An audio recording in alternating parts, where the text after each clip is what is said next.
আসসালামু আলাইকুম শিক্ষার্থীরা, ওয়েব ডিজাইন ও HTML এর আজকে টিউটোরিয়ালে তোমাদের সবাইকে স্বাগতম। আজকে আমরা শিখব সাবস্ক্রিপ্ট এবং সুপারস্ক্রিপ্ট ট্যাগ।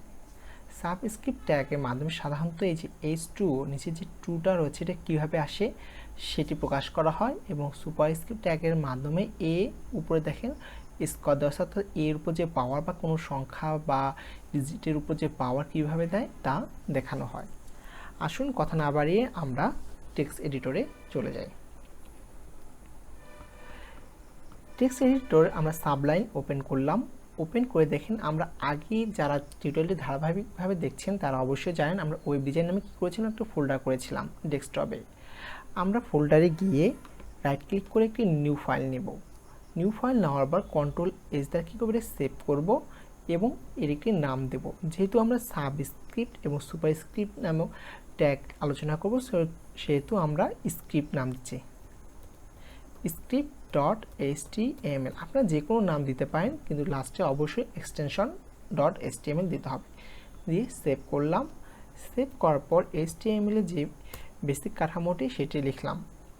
আশা করি আপনারা HTML বেসিক কাঠামো সম্পর্কে জানেন বলে আজ সাবস্ক্রিপ্ট এবং সুপারস্ক্রিপ্ট ট্যাগ সম্পর্কে টিউটোরিয়ালটি দেখছেন। এখানে হেডের ভিতরে টাইটেলে আমি লিখলাম স্ক্রিপ্ট অ্যান্ড সুপারস্ক্রিপ্ট ট্যাগ দিয়ে কন্ট্রোল এস দ্বারা সেভ করলাম। এবং বডির ভিতরে আমরা কি করব, বডির ভিতরে আমরা H2O কথাটি লিখব। H2 অর্থাৎ কি, নিচে হচ্ছে সাব 2, সেহেতু আমরা এস লিখলাম, তারপর SUB বি ট্যাগ 2 এবং সাব ক্লোজ এবং লাস্টে কি ও। তাহলে দেখেন এখান থেকে বোঝাচ্ছে কি H2 আছে নিচের জন্য কি, মনে করেন একটি কি বি একটা লম্বা দাঁড়িয়েছে, লম্বা দাঁড়িয়ে নিচের যদি গোলটা থাকে তাহলে মনে করতে হবে ওই গোল দ্বারাতে কী বোঝায়, সাব বোঝায়, সাবের 2 তাহলে নিচে চলে আসবে। কন্ট্রোল এতে সেভ করলাম এবং আসুন আমরা কী করি, এটা ব্রাউজারে গিয়ে প্রদর্শন দেখি কী আসে ব্রাউজারে। দেখেন আমরা কী করছিলাম, ডেস্কটপে ওয়েব ডিজাইন নামে যে ফোল্ডার করেছিলাম সেখানে ঢুকলাম। ঢোকার পর দেখেন script.html ফাইলটি আমরা কী করব, ওপেন করব। আমরা এখানে সিলেক্ট করে রাইট বাটন ক্লিক করব, ক্লিক করে ওপেন উইথ গিয়ে গুগল ক্রোম অথবা আপনার ফায়ারফক্স যে কোনো একটি দিলেই চলবে। এখন দেখেন লেখাটা নিচে চলে আসছে H2O। তাহলে বন্ধুরা আমরা এর মাধ্যমে কি বুঝতে পারছি, এর মাধ্যমে আমরা বুঝলাম SUB সাব ট্যাগের মাধ্যমে এই 2টা নিচে চলে আসে। এখন যদি আপনাকে বলে যে এর পাওয়ার স্কোয়ার, এ স্কোয়ার লেখো, তখন কি করব, তাহলে আমরা এ লিখলাম, উপরে স্কোয়ার অর্থাৎ পাওয়ার রয়েছে সেজন্য কি SUP সুপ নামে একটি ট্যাগ নেব এবং এখানে কি লিখব, 2 লিখব। এখন দেখেন এর আগে আমরা কি বলেছিলাম, একটা দাড়ি নিতে বলেছিলাম, দাড়ির নিচে যদি গোল চিহ্নটা থাকে তাহলে কি হবে, যে 2 নিচে হবে।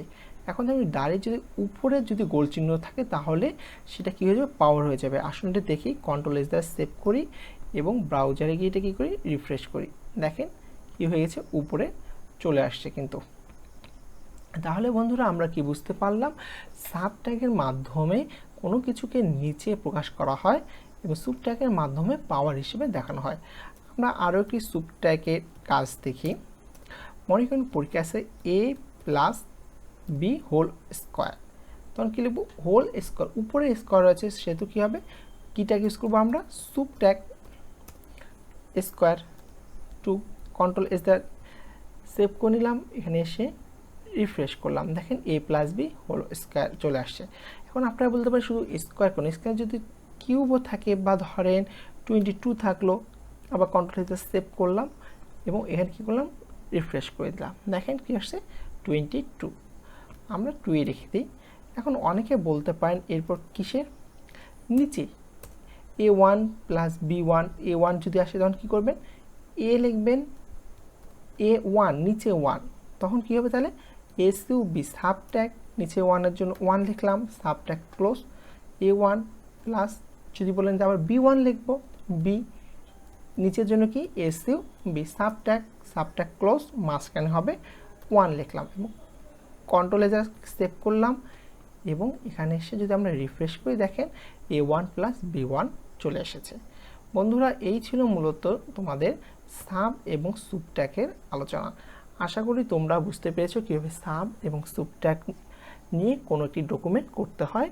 পরবর্তী টিউটোরিয়াল দেখার আমন্ত্রণ জানিয়ে আজকে এখানে শেষ করছি। আসসালামু আলাইকুম।